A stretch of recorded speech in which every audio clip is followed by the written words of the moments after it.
안녕하세요. 하나님의 말씀을 배달합니다. 요교큐의 허용범 전도사입니다. 오늘의 본문 말씀은 잠언 31장 1절에서 9절까지의 말씀인데요. 제가 잠언 31장 6절에서 9절까지의 말씀을 봉독하고 오늘의 말씀을 함께 묵상하도록 하겠습니다.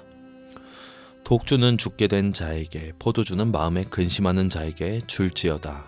그는 마시고 자기의 빈궁한 것을 잊어버리겠고 다시 자기의 고통을 기억하지 아니하리라. 너는 말 못하는 자와 모든 고독한 자의 송사를 위하여 입을 열지니라. 너는 입을 열어 공의로 재판하여 공고한 자와 궁핍한 자를 신원할지니라. 오늘 본문의 31장은 르무엘 왕이 어머니로부터 받은 잠언입니다. 오늘 본문에는 나라를 다스리는 왕의 책임을 확인하고 그 책임을 온전히 다하기 위해 해서는 안 될 일과 반드시 해야 할 일에 대한 어머니의 가르침이 제시되어 있습니다. 하나님께 속했다 또는 하나님이 함께 하신다는 의미를 가진 르무엘이 정확히 누구인지는 알 수 없습니다. 하지만 어머니의 훈계를 기록해 둔 것을 보면 부모를 공경했고 그 교훈을 결코 무시하지 않았던 왕이었다고 짐작할 수가 있습니다. 르무엘 왕은 어머니는 3번의 질문을 통해 아들에 대한 사랑을 표현하는 동시에 자신의 가르침이 신중히 숙고된 것임을 알게 합니다. 첫 번째, 가르침은 음란과 색욕을 피하라입니다. 여자들에게 힘을 쓰지 말라는 것입니다. 그것이 왕들을 멸망시키는 일임을 잘 알고 있었기 때문입니다. 실제로 수많은 왕이 많은 여자를 가까이 둠으로써 멸망의 길을 걸었습니다. 음란과 간음은 왕에게만이 아니라 모든 사람들에게 걸림돌이 됩니다. 하나님으로부터 멀어지게 하고 인간의 존엄성을 결국에는 파괴합니다.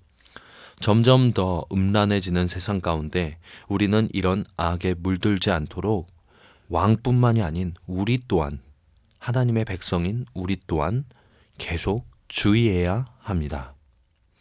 르무엘 왕의 어머니는 왕들에게 마땅하지 않다라는 말을 2번 반복하면서 포도주를 절대 마시지 말라고 권합니다. 이는 왕이 아닌 다른 통치자들에게도 마찬가지며 독주 역시 안 된다고 가르칩니다.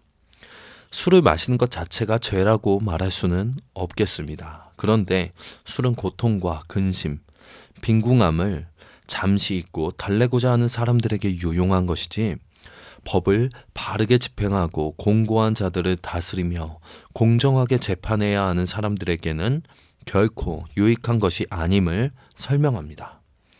권세를 가진 자일수록 더욱 책임의식을 가지고 늘 깨어 있어야 하며 방탕한 시간을 보내서는 안 됩니다. 사실 수많은 왕이 주색에 빠져 나라를 멸망의 구렁텅이로 몰아넣었던 것을 생각해 보신다면 이런 가르침은 우리에게 너무나 당연합니다. 최근 들어서 교회가 음주에 대해 점점 관대해지는 듯 합니다. 하지만 우리가 이 땅에서 늘 깨어있는 삶을 살도록 부름받았음을 기억한다면 술에 대한 경각심을 결코 풀 수 없음은 분명함을 우리 요셉 청년분들은 기억하시길 바랍니다.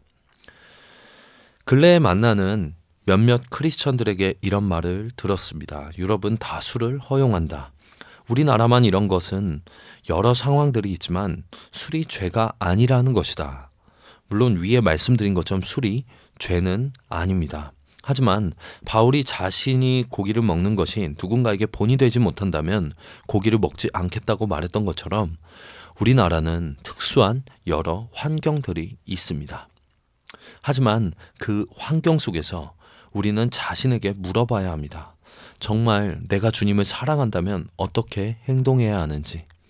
그 정도로 유럽의 상황에 대해 잘 알고 있는 사람이라면 정답은 자신 안에 분명히 충분하게 있을 거라고 생각합니다. 술을 당당하게 먹는 것은 크리스천에게 당연하지 않습니다. 결코 당연한 것이 아닙니다. 하지만 세상인지라 세상이 최근에 많이 변하고 있죠.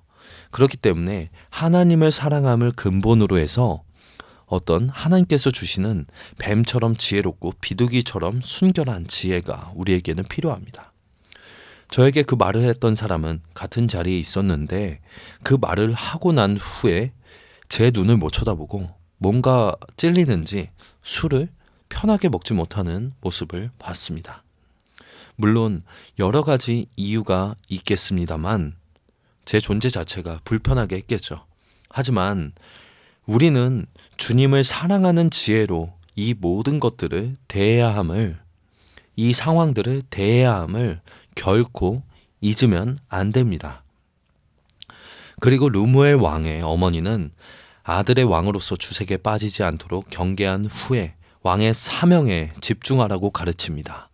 왕은 자기 변론을 할 수 없는 사람이나 자기를 지지해주는 사람이 없어서 홀로 억울한 일에 대해 호소하는 사람, 즉 불이익을 당하기 쉬운 약자들에게 주목하고 그를 위해 입을 열어야 합니다. 공의의 근거에 재판해야 하고 언제나 가진 자, 강한 자가 아니라 공고한 자, 궁핍한 자의 편에 설 줄 알아야 합니다. 통치자가 없는 무정부 상태에서는 힘이 강한 자가 약한 자를 억압할 것이고 약한 자들은 억울하지만 아무것도 할 수 없는 무기력한 상태에 빠지게 될 것입니다. 약한 자들이 자기 억울함을 호소할 수 있는 것은 통치자와 재판관이 있기 때문입니다. 그러므로 약한 자를 돕는 것은 왕의 존재 이유 그 자체입니다. 르무엘의 어머니는 이 사실을 정확하게 파악하고 있었고 아들에게 왕으로서 부름을 받은 사명에 집중하라고 권면하고 있습니다.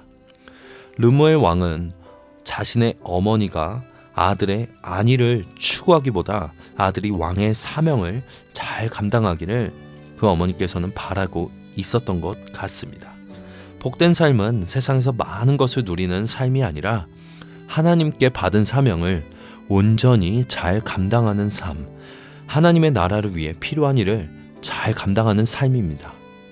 우리 요셉 청년 여러분들에게는 하나님이 어떤 사명을 주셨습니까? 이 르무엘 왕의 어머니의 지혜 권면이 저와 여러분들의 마음에 깊이 새겨지기를 바랍니다. 적용하겠습니다. 내가 하나님께 받은 사명을 위하여 기도하고 하루를 시작하시길 바랍니다. 아멘.